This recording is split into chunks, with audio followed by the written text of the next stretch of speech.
Bon, bonsoir. Alors merci d'être avec nous donc, dans la Chambre interdépartementale des notaires d'Auvergne. Alors nous sommes ensemble pour la 3e conférence Parlons, puisque au niveau de la Chambre, nous avons décidé de faire des petites conférences d'une heure, 1 heure et demie en fin de soirée, qui est en présentiel et en visioconférence, sur plusieurs thèmes. Donc aujourd'hui c'est la famille. Donc on va vous parler de PACS, de mariage, de concubinage, de mandat de protection future, d'habilitation familiale et bien sûr de transmission, de donation ou autre. Donc tous des notaires de l'Auvergne vont vous présenter ça pendant cette petite heure ou cette grande heure, suivant vos questions éventuelles qui seront là. D'ores et déjà, on vous donne rendez-vous le jeudi 19 janvier à 18h. Ça sera la présentation de la loi de finances. Alors, c'est dans quelques semaines, quelques mois, mais autant vous en parler tout de suite, puisque voilà, on fait immobilier et loi de finances tous les ans, et puis un thème que nous choisissons chaque fois. Donc voilà, donc je vous souhaite une bonne conférence, et puis vous avez des présentateurs hors pair. Maître Imou, à vous.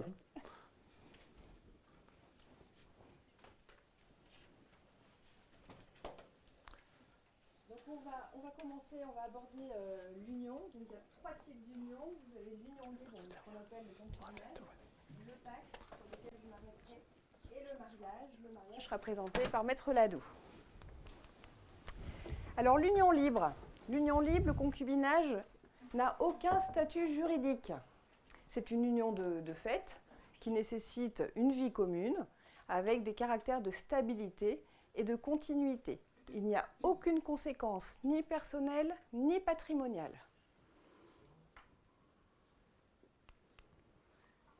Le PACS ensuite. Alors le PACS a vraiment connu un véritable succès en fonction des dates. Je vous laisse regarder. En 2000, 16 000 PACS pour 300 000 mariages. En 2005, on avait un PACS pour 5 mariages. En 2010, 205 000 PACS pour 250 000 mariages. En 2018, 209 000 PACS. Et en 2020, une petite baisse, certainement due au contexte sanitaire, 174 000 PACS. Le PACS a été introduit par la loi du 15 novembre 1999. Donc c'est un contrat qui permet à 2 personnes physiques majeures, donc de même sexe ou de sexe différent, d'organiser leur vie commune. Le PACS initialement était un régime d'indivision. Donc tous les biens acquis par les partenaires de PACS, par l'un comme par l'autre, étaient en indivision, c'est-à-dire moitié chacun.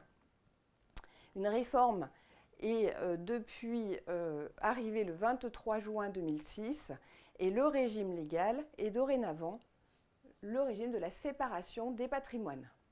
Donc le régime de la séparation des patrimoines permet d'acquérir dans des proportions diverses, 80%, 20%. On peut également acquérir moitié chacun et un des partenaires pacsés peut acheter également tout seul. En revanche, vous avez la possibilité d'y déroger et d'adopter le régime d'indivision. Avant 2017, le PACS était conclu soit au tribunal d'instance, à l'époque tribunal judiciaire, soit chez votre notaire. Depuis 2017, ce PACS peut être conclu soit à la mairie de votre résidence, puisqu'il faut une résidence commune pour se PACSer, soit chez votre notaire.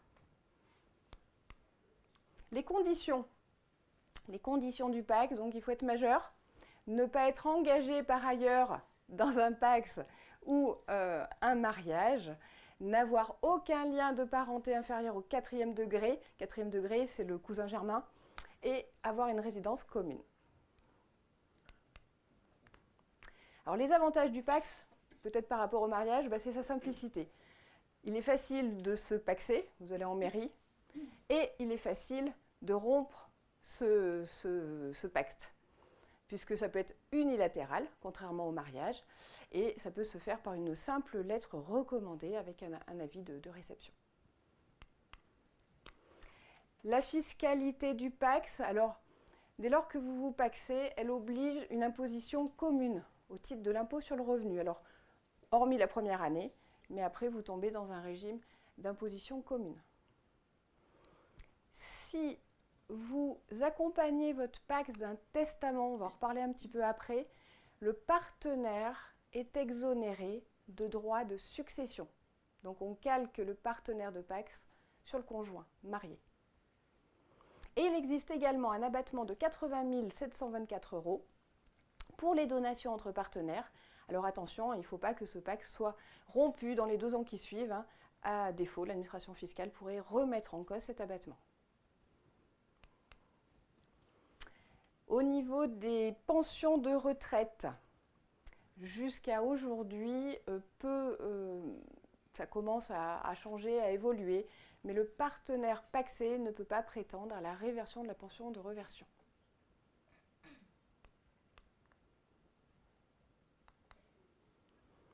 Et maintenant, on va aborder le PACS et l'acquisition. Donc, lorsque l'acquisition était faite sous un régime d'indivision, comme je vous l'ai dit tout à l'heure, les partenaires de PACS devenaient propriétaires à 2, en indivision, alors même qu'un seul des partenaires aurait pu signer l'acte notarié. Donc ça peut mettre parfois un petit peu en danger. Ils pensent être propriétaires tout seuls, et normalement, lors des séparations, vous pouvez avoir quand même de drôles de surprises. Donc attention à la revente aujourd'hui ou en cas de séparation, à bien étudier ce qui avait été écrit dans l'acte d'achat. Pour les PACS et les acquisitions après cette date du 1er janvier 2007, hein, donc le principe de la séparation des patrimoines, chaque partenaire est propriétaire des biens qu'il achète. Et les partenaires peuvent tout de même acheter en indivision à 50% chacun ou dans des proportions différentes. Les conséquences en matière successorale. Alors il faut savoir, je crois que M. Plaza avait dit l'inverse lors de ses émissions, quand on est pacsé, on n'est pas héritier l'un de l'autre. Donc il faut impérativement, pour être héritier, pour rendre son partenaire héritier, instituer ce partenaire légataire par voie testamentaire. À défaut, il n'hérite de rien. Donc le testament, bien sûr, au cas par cas, à étudier avec votre notaire préféré. Et maintenant, je vous laisse avec Maître Ladoux pour le mariage. Merci. Bonsoir tout le monde. Donc le mariage, à l'inverse de ce qu'on a dit pour le PACS, on peut se paxer rapidement, il suffit de faire une déclaration. Pour le mariage, c'est un petit peu plus compliqué. Il faut vouloir se marier, en fait. Donc, il y a un formalisme qui est assez important. Avant de voir le formalisme, on va voir la capacité. Qui peut se marier, en fait? Il faut savoir qu'aujourd'hui, les personnes majeures, placées sous une mesure de protection, tutelle, curatelle, peuvent se marier. On peut contracter le mariage. Pareil pour les mineurs. Normalement, le mariage, il faut avoir 18 ans pour pouvoir se marier. Avec autorisation du procureur, sous certaines conditions, les enfants mineurs peuvent se marier également, peuvent contracter mariage. Tout comme le PACS, il est interdit de se marier avec un membre de sa famille proche, donc un lien biologique, un lien d'adoption, voire un lien d'alliance également. Voilà, il ne faut pas oublier que le lien d'alliance est pris en compte pour le mariage. Et depuis 2013, le 17 mai exactement, le mariage est ouvert aux personnes du même sexe. Le formalisme. Alors, les pièces à fournir au préalable pour pouvoir se marier. Il faut un justificatif de domicile, puisqu'on ne peut pas en théorie, on ne peut pas se marier partout. Il faut être rattaché, il faut pouvoir se marier dans un lieu de rattachement, soit domicile de l'un des époux, soit des parents. Identité des époux, il faut pouvoir justifier de son identité. Il faut pouvoir également désigner ses témoins et éventuellement obtenir certaines autorisations selon le cas. Alors, pour la petite anecdote, il faut savoir que jusqu'en 1972, certains militaires, en fonction des grades qu'ils occupaient, devaient demander l'autorisation de leur hiérarchie pour pouvoir se marier. Voilà. Publication des bans. Alors, la publication des bans, c'est une publication qui est faite en mairie, à minimum 10 jours avant la célébration. Alors, on appelle ban tout simplement parce que c'est issu du droit canonique, donc c'est un petit peu ancien. Avant la Révolution, qui mariait les gens, c'était monsieur le curé. Et on allait à la mairie. On allait à l'église, pardon. Et depuis la Révolution, monsieur le curé s'est transformé en monsieur le maire. Voilà. Mais on a gardé le nom. Régime légal et conventionnel. Alors, le régime légal. Aujourd'hui, il faut savoir que le régime légal est le régime de la communauté légale de biens réduite aux acquits. Ce régime est d'actualité depuis le 10 juillet 1965. Loi importante, puisqu'on a modifié le régime matrimonial, mais également, si je ne dis pas de bêtises, c'est à partir de cette loi que la femme s'est un peu émancipée. Voilà, puisque à partir de cette loi-là, madame n'a plus besoin de demander l'autorisation de son époux pour ouvrir un compte ou pour exercer une activité. Voilà. Ça a pas 60 ans. Voilà. Le régime de la communauté réduite aux acquits, c'est quoi? Tout simplement, il faut savoir que ce qui était propre avant le mariage reste propre. Tout ce qui est acquis pendant la communauté est commun, y compris les revenus. Par contre, tout ce qui est échu par donation ou par succession reste propre à chacun des époux. Voilà. Alors on voit souvent des clients qui nous disent « mais vous inquiétez pas pour les comptes en banque, le compte est à mon nom, monsieur ou madame n'a rien à voir dessus. » Eh bien non, il faut savoir que même un compte qui est ouvert qu'au nom de l'un des époux reste commun. Voilà. Hormis le régime légal, on a des régimes conventionnels. Le premier régime, c'est le régime de la séparation. Tout comme le Pacs, on a une séparation des patrimoines, à savoir tout ce qui est acquis par l'un des époux, donc lui reste propre. C'est vraiment le cas typique d'une séparation globale, donc des deux patrimoines, avec cependant quand même des obligations. Tout ce qui est régime de base, obligations alimentaires, obligations de secours, tout un tas de choses comme ça. Nous avons des régimes communautaires également. Donc, d'une part, la communauté universelle. Cette communauté, donc, à la différence de la communauté légale, permet d'inclure pour l'ensemble des époux à la fois les biens communs acquis pendant le mariage, mais également les biens propres. Voilà. Généralement, on retrouve ce contrat de mariage avec une clause particulière qui lui est adossée, une clause d'attribution au conjoint survivant. C'est-à-dire qu'on procure un avantage matrimonial à l'époux survivant en lui attribuant l'intégralité de la communauté. Voilà. Pour les nostalgiques, on peut également opter pour la communauté de biens, de meubles et acquis, l'ancien régime avant 1965. Je vois qu'il y a pas mal de jeunes dans l'assistance ce soir. On a également le régime de participation aux acquis qui doit faire trembler tout le monde. Pourquoi? Puisque aujourd'hui, ce régime-là a pour but de constater à la liquidation, donc en cas de décès ou en cas de divorce, de constater l'enrichissement de chacun des époux. Voilà. Donc en matière liquidative, c'est un régime qui est un petit peu complexe. Je ne sais pas si on me contredira ou pas, mais qui peut avoir certainement ses avantages. Juste avant de passer sur les droits du conjoint, il faut savoir que le régime matrimonial, nos vies évoluent. Donc, on a souvent l'esprit de dire mais je suis marié sous tel régime, c'est presque une fatalité. Mais non, aujourd'hui, il faut savoir que les patrimoines évoluent, les situations familiales évoluent, et le régime que l'on avait adopté initialement au début de notre mariage n'est peut-être pas forcément celui qui est le plus judicieux aujourd'hui. Voilà. Donc l'intérêt, c'est de prendre attache avec son notaire pour faire le point éventuellement quant à un éventuel changement de régime matrimonial.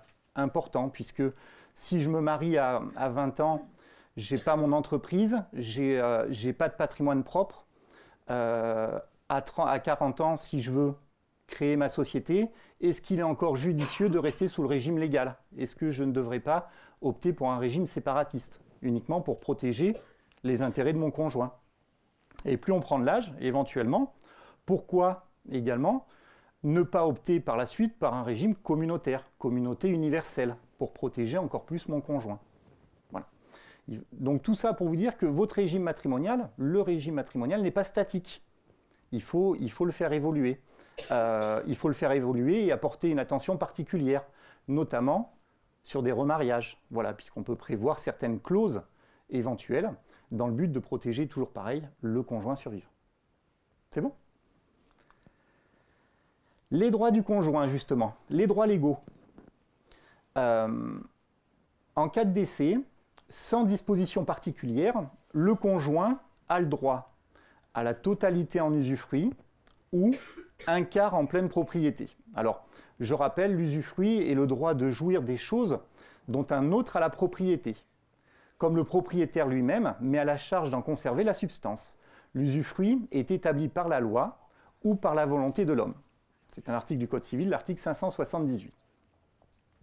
Donc, voilà les droits qui sont proposés par la loi. Il faut savoir qu'il y a un petit delta, en cas justement, j'en ai parlé tout à l'heure, de recomposition familiale, de remariage. Il faut savoir que la totalité, les droits en totalité en usufruit ne sont pas possibles pour le conjoint survivant. Voilà. Donc le conjoint survivant ne peut opter que pour un quart en pleine propriété, ce qui lui assure très peu de sécurité. D'où l'intérêt de faire une donation entre époux. La donation entre époux, on l'entend souvent, c'est « je suis tranquille, mon épouse, mon époux, on s'est fait une donation entre époux, aura l'intégralité de notre patrimoine ». Ben non, la donation entre époux n'a pas vocation à attribuer l'intégralité du patrimoine, notamment en présence d'enfants, mais à lui permettre d'appliquer des quotités sur la succession, des proportions un petit peu différentes. Alors, la première, totalité en usufruit. C'est un petit peu redondant par rapport aux droits légaux, mais il faut savoir que les droits légaux, antérieurement, étaient de un quart en usufruit. Donc on n'avait pas une protection totale.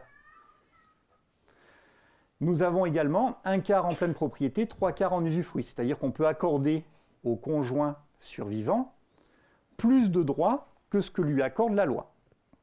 Et troisième hypothèse, c'est la quotité disponible. Quotité disponible, tout simplement, c'est le fait de pouvoir disposer donc, des biens qui ne sont pas réservés directement par la loi au profit de ses descendants. Voilà. Donc le conjoint a le droit à tout ça. Et le conjoint, de par la donation entre époux, peut, en plus de cette option-là, arbitrer un petit peu la répartition des biens de succession. C'est-à-dire qu'il peut ce qu'on appelle cantonner. Il peut voir les attributions. Donc, si un conjoint survivant se retrouve avec deux biens immobiliers en usufruit, il pourrait très bien dire la résidence principale, je garde l'usufruit. Par contre, la résidence secondaire qui me coûte cher en entretien, à ce moment-là, je vais l'abandonner. Je cantonne mes droits. Voilà ce que ça veut dire. Autre mesure protectrice pour le conjoint survivant, c'est qu'en cas de décès, le conjoint survivant bénéficie d'un droit temporaire au logement de 1 an. Donc, aussi bien sur les logements pour lesquels les époux étaient propriétaires que sur les logements pour lesquels les époux étaient uniquement locataires. Voilà, c'est-à-dire que c'est la succession qui doit prendre en charge l'occupation du conjoint pendant l'année du décès. Nous avons également le droit viager au logement, c'est ce qui peut permettre tout du moins au conjoint d'assurer un maintien dans les lieux, notamment la résidence principale. Et à l'inverse, contrairement au PACS, nous avons également la pension, la réversion de la pension de retraite, qui là est assurée dans tous les régimes. En cas de remariage, la pension de réversion se répartit entre tous les ex-époux et époux actuels, ou toutes les ex-épouses et époux actuels. Voilà, on fait une sorte de règle de prorata par rapport aux années de mariage. Je vous l'ai dit tout à l'heure, normalement, votre régime matrimonial ne doit pas être statique. Le législateur s'en est bien rendu compte, et pour faciliter les choses, et notamment faciliter le changement de régime matrimonial, il y a une loi qui est sortie le 23 mars 2019 et qui a simplifié les mesures de changement de régime matrimonial. Aujourd'hui, on n'a plus de durée, il ne faut pas respecter un certain nombre d'années de mariage pour pouvoir changer son régime, et on peut passer directement chez le notaire. Voilà. C'est un acte de changement qui est établi, qui est notifié aux enfants. Bon, il faut prévenir les enfants. En cas de non-opposition donc, de la part des enfants, le changement est effectif. Voilà. En cas d'opposition éventuelle des enfants, ben, on repassera sur une procédure ancienne qui sera l'homologation par le juge. Et enfin, le divorce. Hormis tous les cas donc, et toutes les procédures de divorce, en 2017, le 1er janvier, les époux ont la possibilité de divorcer sans passer par la voie judiciaire. Voilà. Il s'agit d'un divorce par consentement mutuel, divorce amiable, pour lequel donc, les époux sollicitent donc, l'assistance d'un avocat donc, pour chacun des époux et établissent une convention qui sera contresignée et transmise au notaire pour, si je puis dire, homologation. C'est une sorte d'homologation que le notaire réalise par le dépôt de la convention au rang de 6 minutes. Voilà. Procédure qui est bien plus allégée et dont le principe et le but est d'accélérer les divorces. Voilà. Sachant que, en présence de biens immobiliers, la convention donc établie par les avocats doit également comprendre la liquidation des biens immobiliers, cette fois-ci qui sera établie par le notaire. Voilà. J'en ai fini avec la présentation succincte du mariage et je vais laisser donc pour l'habilitation familiale la parole à Maître Grillon. Merci. Alors moi je ne suis pas moderne, j'ai mon papier. Alors je vais vous parler rapidement de l'habilitation familiale. Donc traditionnellement, donc, les régimes de protection des incapables majeurs, on en connaissait deux, hein, le régime de la tutelle et le régime de la curatelle. Il y a une différence entre la curatelle simple et la curatelle aggravée. Avec les lois qui sont intervenues, et notamment les lois de déjudiciarisation, notre législateur a décidé de désencombrer les tribunaux et a offert au notariat plusieurs possibilités. Alors on a parlé du divorce sans juge, on a parlé du changement de régime matrimonial sans juge et ils ont également mis en place la procédure de l'habilitation familiale. Donc cette habilitation, elle a été créée par une ordonnance de 2015 et ensuite complétée par une loi de 2019. Donc il s'agit d'un dispositif curatif fondé sur la solidarité familiale. Donc la procédure d'habilitation familiale peut être mise en œuvre que quand il y a une très bonne entente familiale. Depuis 2019, si on fait une demande d'habilitation et que le juge se rend compte qu'il y a une mauvaise entente familiale, il refusera l'habilitation et prononcera une mesure de curatelle ou une mesure de tutelle. Donc cette habilitation, elle permet à un proche de représenter une personne. Elle est donnée par le juge lorsque la personne n'est pas en mesure d'exprimer sa volonté au quotidien ou de comprendre les actes de la vie courante. Elle est consentie pour une durée maximum de 10 ans, qui peut être renouvelable sans pouvoir dépasser 20 ans. Et elle est obligatoirement gratuite. Le principal souci du juge, c'est d'apprécier le climat familial, donc la bonne entente familiale, et la volonté de la personne à protéger. Donc s'il y a des conflits, le juge refusera l'habilitation et prononcera donc une mesure de tutelle ou une mesure de curatelle. La personne chargée de la mesure de protection peut être habilitée pour représenter donc, la personne à protéger, soit d'une manière générale, soit d'une manière spéciale, pour une opération déterminée. Mais le juge a aussi la possibilité de prononcer une habilitation familiale que pour assister la personne, comme la curatelle, et pas pour la représenter dans tous les actes. Donc les personnes qui peuvent être mises sous habilitation, c'est toute personne qui n'est plus capable de protéger ses intérêts en raison d'une dégradation médicalement constatée, que ce soit de ses facultés mentales ou de ses facultés corporelles. Alors en pratique, on en voit de plus en plus de mesures d'habilitation familiale, donc dans les familles où il y a une bonne entente, et quand malheureusement donc, les personnes à protéger sont atteintes de la maladie d'Alzheimer.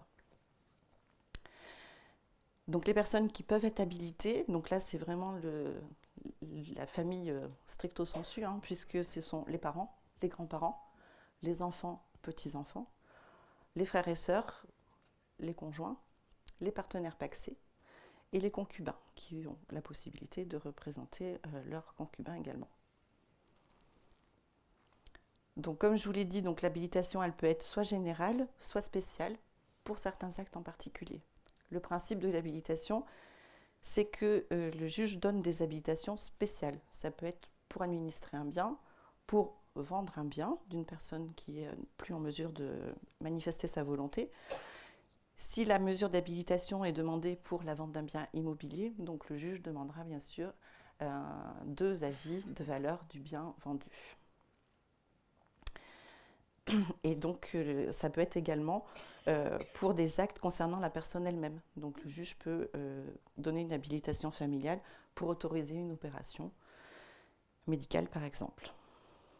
Donc si l'habilitation est générale, la personne qui se voit confier l'habilitation peut accomplir tous les actes d'administration et de disposition.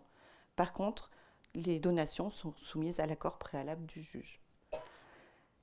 L'habilitation donc est une mesure d'assistance ou de représentation. Par contre, il ne faut pas qu'il y ait de conflit d'intérêts entre la personne protégée et la personne habilitée.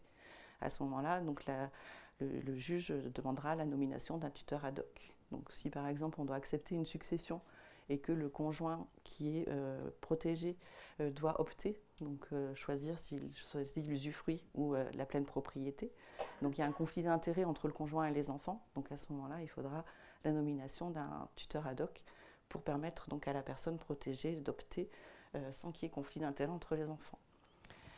Après, au niveau du fonctionnement, l'habilitation familiale, c'est beaucoup plus léger qu'une mesure de tutelle et qu'une mesure de curatelle, puisque autant le tuteur que le curateur doit rendre des comptes 1 fois par an au juge des tutelles, ce qui n'est pas le cas dans le cadre de l'habilitation familiale.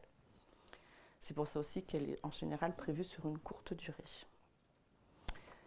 Au niveau donc de la procédure de la demande d'habilitation, donc les personnes qui sont habilitées à demander l'habilitation sont les proches. Et la personne elle-même, si une personne sait qu'elle est atteinte d'une maladie dégénérative, peut faire une demande d'habilitation familiale. La demande, elle se fait sur requête, donc c'est un imprimé SERFA qui est envoyé au juge de tutelle. Donc elle doit joindre un certificat médical circonstancié. Donc ça veut dire que c'est un médecin agréé auprès de la cour d'appel qui doit donc juger de l'état de santé de la personne à protéger. On y joint les actes de naissance, l'énoncé des faits, le nom des personnes qui veulent être habilitées.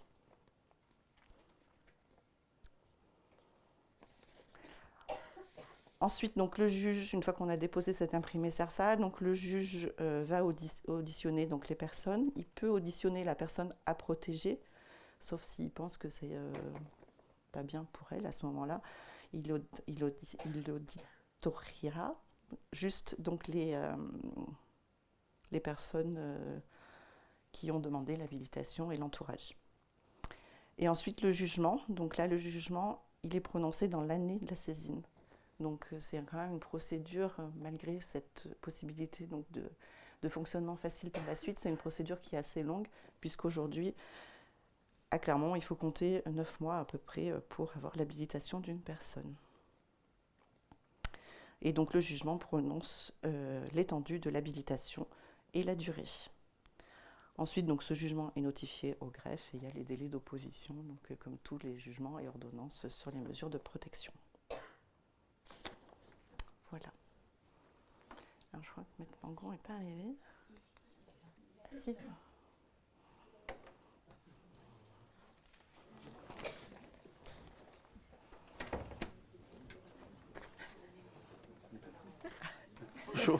Désolé, j'étais un peu en retard, donc il faut me présenter. Bon, je vais essayer de vous présenter le mandat de protection future. Alors, c'est un peu particulier. C'est peu usité, on va dire, notre profession. Je ne sais pas, on aura mes confrères et consoeurs si on l'utilise beaucoup, mais c'est un peu compliqué. Ouais, mais voilà, ok. Donc, on va voir un peu ça et ce qu'il en est. Juste 1 ou 2 points que je voulais vous présenter, c'est que donc, dans une étude qui a été faite en 2018-2019, en cours, il y avait 4600 mandats de protection future dans toute la France, donc, qui étaient, donc, on va dire, en cours qui ont été signés, et 1200 mandats étaient conclus en 2017. Voilà. Bon. Alors, on va avoir le premier point. C'est avant tout, on va voir les 2 types de mandats de protection qui sont soit pour soi-même, soit pour autrui. Donc le premier, donc, que je vais expliquer, donc, le mandat de protection future, donc, permet d'organiser par avance sa propre protection ou celle d'un enfant malade ou handicapé. Donc sa propre protection, c'est le mandat pour soi-même. Et celle d'un enfant malade ou handicapé, majeur ou mineur, dont on a la charge, bien sûr, c'est un mandat pour autrui. D'accord ? Voilà. La forme du mandat, c'est un contrat. Alors, pour soi-même, bon, on peut le dire, il pourrait être fait sous la forme sous seing privé, avec contresigné par un avocat, avec un CERFA qui existe. Bon, nous, on est là pour faire de l'acte authentique, donc on vous présente de l'acte authentique. Donc, principalement, c'est la forme notariée, bien sûr, et le mandat pour autrui est obligatoirement sous la forme notariée. C'est un peu les deux différences de forme. Voilà. Ce que je voulais vous indiquer, c'est que, bien sûr, quel est l'intérêt ?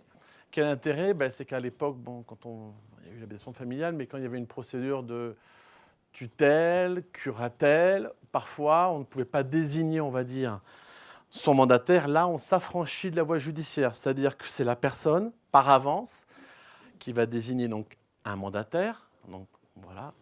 Ce mandataire va être principalement sur une personne physique qui sera apte à gérer. Cette personne apte à gérer doit faire une gestion de façon rigoureuse, parce qu'on verra qu'il y a bien sûr, c'est comme un inventaire au début de la procédure, et tout un laïus, on va dire, de fonctionnement et de gestion, actif, passif, est rendu chaque année auprès d'un greffier, voilà, par le notaire. Alors, je voulais donc vous indiquer la mise au point de la stratégie. Donc ça, c'est au début du dossier, quand le client vient nous voir.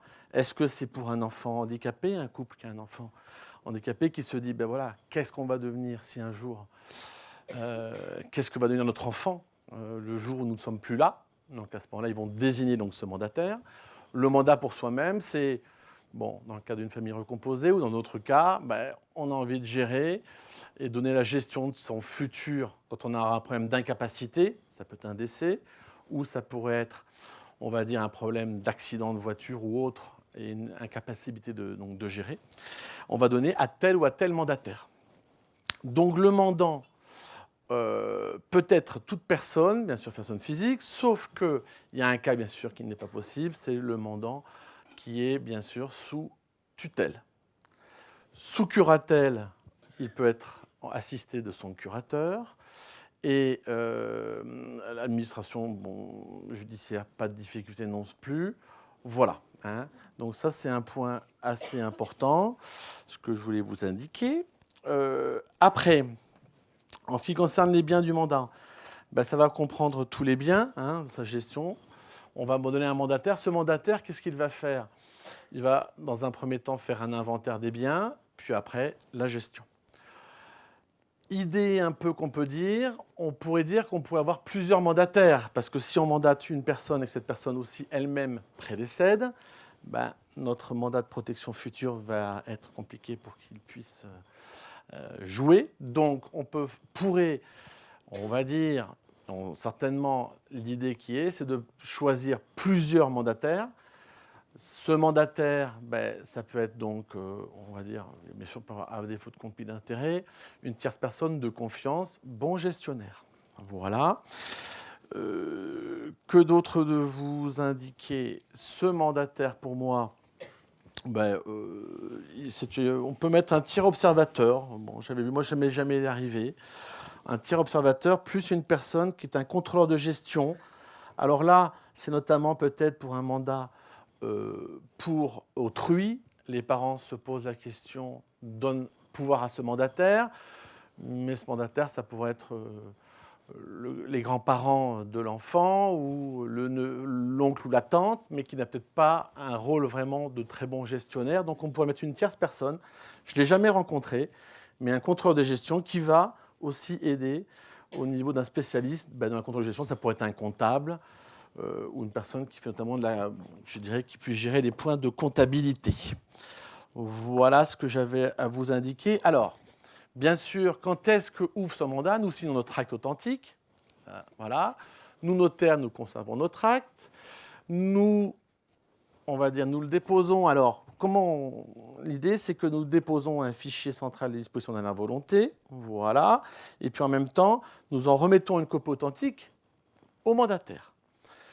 Ce mandataire, peut-être que le mandat ne va jamais s'ouvrir, hein, si la personne pour soi-même meurt, je dirais, de sa propre mort, quelques années à plus de 70 ou 75 ans, ben, ce mandat ne s'ouvrira jamais. Par contre, s'il connaît une difficulté, à ce moment-là, on va dire un souci, un accident de voiture, s'ouvre le mandat. À ce moment-là, le mandataire va recourir et va aller voir au greffe du lieu de ressort dont habitait le mandant, va aller, je dirais, rencontrer le greffier donc, du tribunal pour lui dire, ben voilà, je viens représenter. Alors, bien sûr, si c'est une incapacité, un problème de santé, ça peut être un ou deux certificats médicaux de médecins qui sont rattachés auprès de la cour d'appel.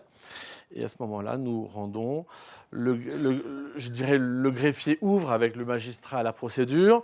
Alors là, j'avoue que bon, j'ai jamais eu le cas. J'ai fait des mandats de protection future, mais je n'ai jamais eu de clients qui m'ont dit voilà, mandataire, venu me voir en disant il va y avoir une ouverture de mandat de protection future. Et à ce moment-là, ben, ce qu'il en est fait, c'est, on va dire, la personne va pouvoir, on va dire le mandataire, va pouvoir agir. Il va faire dans un premier temps, donc il va être autorisé. On va regarder, le magistrat va conserver, le greffier, d'être sûr qu'il n'y ait pas un conflit d'intérêt ou une incapacité de la personne. Et puis derrière, bien sûr, une gestion avec, avant tout, on a bien dit, un premier inventaire des biens du mandant, et après une gestion active-passive, avec bien sûr les rentrées de fonds et les sorties de fonds, comme toute gestion commune. Dernier petit point que moi j'avais mis, c'est qu'on peut faire souvent des mandataires successifs en cas d'empêchement, comme je l'ai dit, ou en cas de décès du premier mandataire, et on peut aussi faire varier les pouvoirs de chacun. Un mandataire pourrait avoir un pouvoir, on va dire, d'administration, c'est-à-dire faire des chèques, faire tout ça, et un autre mandataire des pouvoirs d'actes de disposition pour le gérer en cas de vente, bail ou autre acte. Voilà, c'est tout ce que je pouvais vous indiquer. Dans ma vie professionnelle, je ne sais pas mes confrères et consoeurs si on en a fait tant que ça. J'en ai fait 3. Bon, et je n'ai pour l'instant pas rencontré une personne qui est venue me voir en disant ben voilà. Alors après, juste oui, j'ai oublié un point, je dis, alors, voilà, comme je ne sais pas trop, il y a donc des frais bien sûr à l'accomplissement de l'acte et à la signature de l'acte, à peu près dans les 400-500 € si je ne dis pas de bêtises. Et puis après, il y a des frais de gestion, on va dire, qui sont tenus, si je ne dis pas de bêtises, par nous. C'est-à-dire qu'en fait, on fait le contrôleur. Le mandataire fait sa gestion et nous ramène sa gestion annuelle. Et à ce moment-là, nous contrôlons avant de l'envoyer après au magistrat, si je ne dis pas de bêtises. Et je crois qu'il y a un petit émolument. Je ne sais pas la somme, mais il y a un émolument par rang, de comptabilisé pour la gestion. Je pense que c'est une centaine d'euros. Voilà. Si je ne dis pas de bêtises, non ? J'avais vu. Bonne question. Voilà. Donc j'espère que voilà. J'ai été peut-être un peu court, mais ce qu'il en est. Voilà. Est-ce que vous avez des questions ? Non ? Non ? Voilà. Bon, mais écoutez, je passe la parole. À qui dedans ? Pardon, je passe la page. Voilà. Donc, on va terminer en parlant des donations. C'est un vaste sujet. On pourrait en parler des heures, mais bon, je vous ai fait un petit plan. On va parler donc de la donation, de ses intérêts, les différents types de donations, et on terminera par la fiscalité. D'accord ? Donc, la donation, c'est quoi ? C'est un acte juridique dans lequel une personne, qu'on appelle le donateur, transfère de son vivant un bien à une autre personne qu'on appelle le donataire. D'accord ? Cette personne, donc, on va pouvoir donner des biens mobiliers tels que des bijoux, des titres, des sommes d'argent ou alors des biens immobiliers tels qu'une maison, un appartement, un terrain. À qui peut-on donner? Donc vous pouvez donner à toute personne de votre choix, à vos enfants, à vos petits-enfants, vos neveux, vos nièces ou une personne étrangère à votre famille. D'accord? Cette donation, on peut la faire soit en pleine propriété, ça veut dire quoi? Ça veut dire qu'on fasse démunir le jour de la donation de son bien. Et donc on n'aura plus la mainmise sur ce bien, sauf si on met des clauses particulières dans la donation. Et cette donation aussi peut se faire avec réserve d'usufruit. On verra donc d'un point de vue fiscal les avantages. Et cette donation avec réserve d'usufruit fait que, par exemple, si vous donnez une maison, la réserve d'usufruit fait que le donateur pourra soit, par exemple, habiter dans la maison si c'est sa résidence principale, ou si c'est une résidence qui est secondaire ou qui est louée, percevra les loyers. Comme je vous disais tout à l'heure, vous pouvez faire une donation à une tierce personne. Mais attention, vous ne pouvez pas donner la totalité de votre patrimoine. Pourquoi? Parce qu'en présence d'héritiers réservataires tels que les enfants, vous ne pouvez donner qu'à concurrence d'une certaine quotité. C'est une quotité disponible. C'est une quotité que vous pouvez, vous pouvez disposer en faveur d'un tiers sans atteindre la réserve des enfants. Donc ça veut dire quoi? Ça veut dire que si vous avez trop donné, les enfants, au jour du décès de la personne, le donateur, pourront remettre en cause cette donation. Alors, pourquoi faire une donation? Donc, on a aidé financièrement un enfant, si par exemple, pour lui permettre d'acheter une maison, par exemple. Optimiser surtout sa succession en prévoyant un partage des biens et ainsi éviter toute difficulté qui pourrait émaner d'une indivision successorale.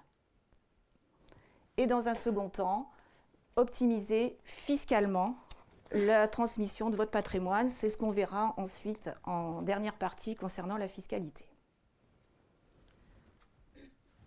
Donc on va voir ensuite les différents types de donations. Donc nous avons le don manuel. Le don manuel ne peut porter que sur des biens meubles, des bijoux, une voiture ou une somme d'argent. Ce don manuel peut être fait sous seing privé. Donc c'est un imprimé CERFA dans lequel vous déclarez que telle personne a donné à une autre, par exemple une somme d'argent, et vous faites la déclaration au service des impôts. D'accord?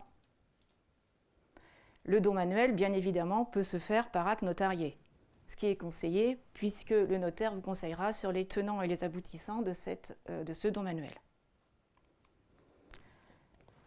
La donation simple, donc comme je vous disais tout à l'heure, c'est le fait pour une personne de donner un bien immobilier ou mobilier à une autre. La donation peut se faire, on appelle ça en avancement-doirie, c'est une avance qui est faite sur la succession, ou une donation hors part successorale, c'est-à-dire c'est en plus sur votre part qui vous reviendra à la succession.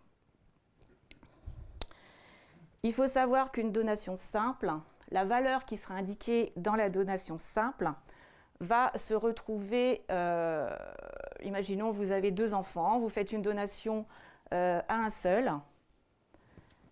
Au jour de la succession du donateur, donc la donation va être réintégrée pour avoir l'égalité entre les enfants, si c'est une donation en avancement de part, mais par contre, la valeur qui aurait été indiquée dans la donation sera réévaluée au jour du partage. D'accord ?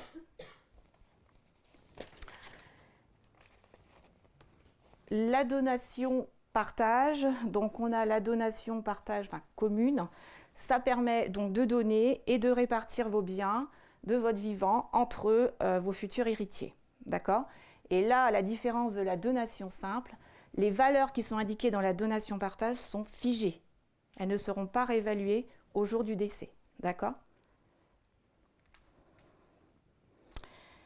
Cette donation partage, comme elle l'indique, il y a un partage qui est fait entre les enfants, c'est-à-dire qu'on va attribuer à chacun des biens, en accord avec tout le monde, bien évidemment, et donc il n'y aura pas d'indivision. Et donc ça permet toutes les difficultés qui sont liées à l'indivision par la suite. Et nous avons donc un autre type de donation-partage, c'est la donation-partage transgénérationnelle. C'est quoi? Ça va permettre de consentir aux enfants de générations différentes, d'accord, qu'ils soient héritiers ou non du vivant du donateur. Par exemple, vous avez 2 enfants, vous pouvez donner à un enfant et aux petits-enfants, d'accord, en même temps. La seule chose, c'est qu'il faudra faire intervenir l'enfant qui ne reçoit pas pour donner l'accord à l'acte.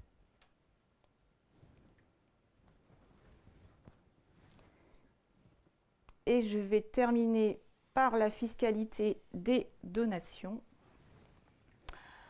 En sachant donc que les droits de donation s'effectuent après déduction d'éventuels abattements sur la valeur des biens reçus. Alors tout à l'heure, je vous parlais du fait de l'avantage de faire une donation avec réserve d'usufruit. Pourquoi ? Parce que quand on est au stade de calculer les droits de mutation, on ne prend pas en compte la valeur en pleine propriété. Pour calculer s'il y a des droits de mutation à payer, on prend la valeur en nue propriété des biens qui ont été reçus pour faire ce calcul. En sachant donc, on a les abattements fiscaux. Donc pour les enfants, c'est 100 000 € par parent et par enfant, d'accord ? En sachant que ces 100 000 €, vous les retrouvez tous les 15 ans, d'accord ?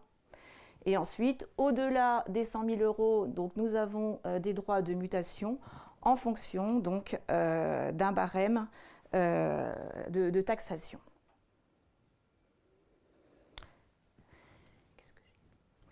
Donc, on a toujours également la donation de sommes d'argent.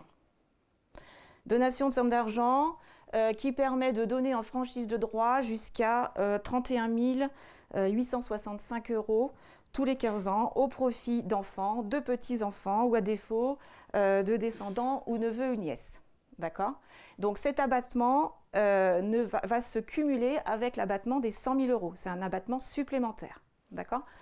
Et donc, les seules conditions, c'est que le donateur doit être âgé de moins de 80 ans et celui qui va recevoir le donataire doit être majeur. Voilà.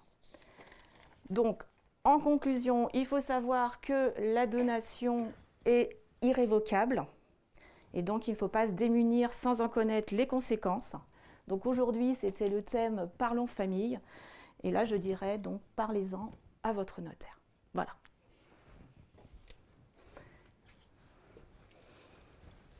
Voilà, donc on a abordé de manière assez succincte tous ces thèmes. J'imagine que vous avez plein de questions. On vous écoute. On se fera un plaisir de vous répondre. J'ai des questions par rapport à l'habilitation familiale et au mandat. J'ai des questions par rapport à l'habilitation familiale et au mandat de protection, c'est ça le terme. Oui. Ça n'autorise pas la personne qui les représente à vendre sans l'accord du juge, on est bien d'accord? Alors, l'habilitation familiale, si vous demandez une habilitation familiale spéciale pour vendre un bien immobilier, oui, vous pouvez vendre le bien immobilier. L'habilitation vous donne l'accord pour vendre. D'accord. Mais dans ce cas-là, et ce que je vous disais, il faut 2 avis de valeur pour que le juge donne son accord à un prix minimum. D'accord. Et est-ce que ça veut dire que comme une curatelle, il faut bien avoir les 2 signatures, donc celle de la personne protégée et de... Ça dépend. Si c'est une habilitation de représentation, donc là, celui qui représente la personne majeure peut signer tout seul. Si c'est une habilitation d'assistance, il faut la signature des 2. D'accord. Okay. Donc c'est le juge en fait qui le décide tout ça. Oui, finalement. oui. Okay. Ça marche. Parfait. Donc finalement, c'est pas spécialement plus court que de passer par une tutelle ou une curatelle, puisque les délais sont... Bah, c'est moins lourd pour la suite, parce que si vous avez besoin juste de vendre un bien immobilier, la tutelle, c'est fait pour toute la vie. Oui. L'habilitation familiale, si vous demandez juste une autorisation pour vendre, bah, une fois que la maison est vendue, l'habilitation s'arrête. D'accord. J'avais mis le tableau. Merci.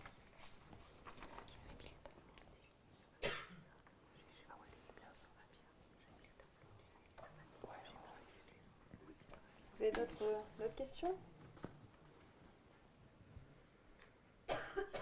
On était si clair que ça. C'est surprenant. Ou pas du tout. Oui. Bonjour, moi c'est plutôt par rapport au mariage et régimes matrimoniaux. Mhm. En cas de changement de régime matrimonial, admettons on était en communauté, on passe en séparation de biens. Le patrimoine qui était constitué avant reste c'est une bulle de communauté en fait. Non, il faut le liquider. C'est-à-dire que... et oui, C'est le terme. je suis désolé. Non, il faut le liquider. Alors après, deux possibilités. Soit on effectue un partage de ces biens-là, soit on peut les laisser en indivision. Mais ça n'aura plus le statut de bien commun, mais de bien indivis. Voilà. Et ça entraîne des frais ça Alors, si on liquide sans attribuer, il n'y a pas d'incidence fiscale, puisqu'on reste en indivision. Du système communautaire, on passe au système indivis, avec deux propriétaires. Par contre, si on fait une attribution, éventuellement, ça peut générer une fiscalité droit de partage. Droit de partage, aujourd'hui, en matière de, si je ne dis pas de bêtises, on doit être en indice. Ça a changé. Oui. Ouais, c'est ça, indice. Il est vrai que le contrat de mariage, donc établi impérativement avant le mariage, a un coût assez modique, hein, si on peut dire. Le changement de régime matrimonial, c'est-à-dire de changer après le mariage, le coût va dépendre de votre patrimoine et on n'est plus du tout sur les mêmes sommes. Donc c'est vrai que si vous avez un doute ou si un jour vous êtes amené, vous pensez prendre le risque de vous mettre à votre compte ou quoi que ce soit, allez bien voir votre notaire avant le mariage et évoquer le contrat de mariage.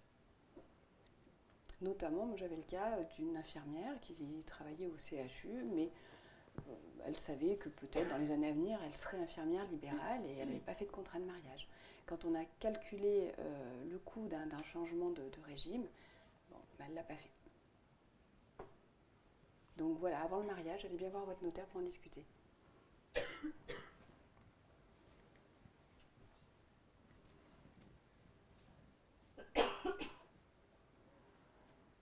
Pour les donations, on attend la loi de finances également.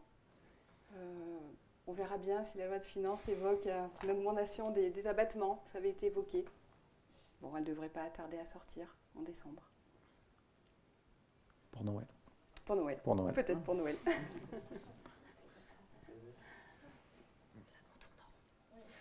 Voilà, n'hésitez pas, on est là pour ça.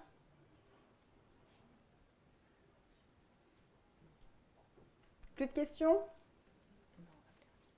Bon. Bon, eh bien, Parfait. on va terminer cette soirée autour d'un petit moment convivial. Merci à tous d'être venus. Merci à vous. Merci à vous.